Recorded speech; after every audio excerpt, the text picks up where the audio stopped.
I bet you have a pile like this in your studio, frayed and knotted together. Well, today I'm going to show you which ones you can adjust. See this little baby at the top? That bead tells me that I can pull this wire out and shorten it. If there is no bead like this one, you can see an indent, but there's no bead in there. This one I cannot adjust, unfortunately. It's just a cheaper one, and you can see by looking here at the wires too, the cheaper one is more of a twist, and the more expensive one is more of a braid. The other difference is on the dowel ends. One of them is rounded, and the other one is very flat. I prefer the rounded one. It doesn't fray quite as bad or pinch. So, and this one, of course, you can adjust, which is so nice. So I'm going to take a new one out here just to show you how easy it is to shorten these babies up. These cut-off wires are pretty inexpensive. They do come extra long. In a community studio like ours, we really don't need them that long, and I would really prefer not have people wrap that wire around their finger, especially when they're brand new to pottery. So I like to shorten these babies up so that they're just a little bit bigger than the bat. I don't want them too big. Also, you don't want them too small. But if you take your bat and you just kind of line it up with the largest or the widest ends, and then that's where I'm going to kind of give this a little pinch. That way I know that that's how short that I want it in the end.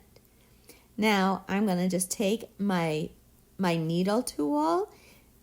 When you're doing this, make sure that it is a metal needle tool. If you're using one of the wooden ones, it's going to break it. And obviously we don't want to break our needle tool. So use the metal one. You can just pop that bead right out. If you look at that bead, I'll come up closer so you can actually see. First, there's a little hole in the bead where that wire goes in. That's where you're going to put the needle tool, is right in that little hole. You can see here how the wire is shorter. That little piece of wire is what goes into that dowel, and then the bead goes in there too, and it just locks it into place. So I don't want to take the dowel or the handle off of the wire, so I'm sliding it down to where I want it. And then all I'm going to do is cut off that extra wire after I give it a little bend. If I do it after, it makes it a lot easier to give it a bend. I'm going to pinch it so it just is an easier bend to get that wire through that dowel again.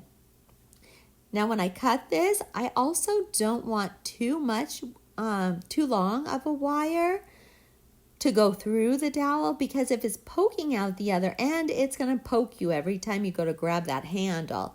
So make sure it's short, but make sure it's long enough that it can go into that hole and get locked in. So here I'm just going to cut it with my wire cutters. This is pretty easy. These wire cutters are very old and dull. If you have newer ones, it's going to make a cleaner break, but you know what? You use what you got. And that's what I have. So that's what I'm doing. So now I'm just going to kind of pull that little bit of wire in a little bit more, because it's really hard to pinch it with your fingers. You don't want to do that. I'm using the nose of the pliers to give this a little pinch. That way it goes right in that hole and makes it a little bit easier. So you do have to play with this a little bit just to make sure all of those wires stay together, they don't kind of fray, and then it'll just slide right in to that already pre-made hole that's pre-existing. So you can see here I'm going to mess with it just a little bit. My other problem is, you know that I'm in there talking to everybody. Yeah, that's what I do, right? But here you can see that bead is on there. And then I'm just going to slide here. You can see this is going to be a little better. Too bad my camera is dirty at this point, but I am in a pottery studio, so I wouldn't expect it to be too clean. But see how I've got that in there? Now I'm going to pull them really tight. both ends and kind of just tug on it, and that is going to pull that bead right into the hole there. So you'll see here, the bead is now embedded in the dowel.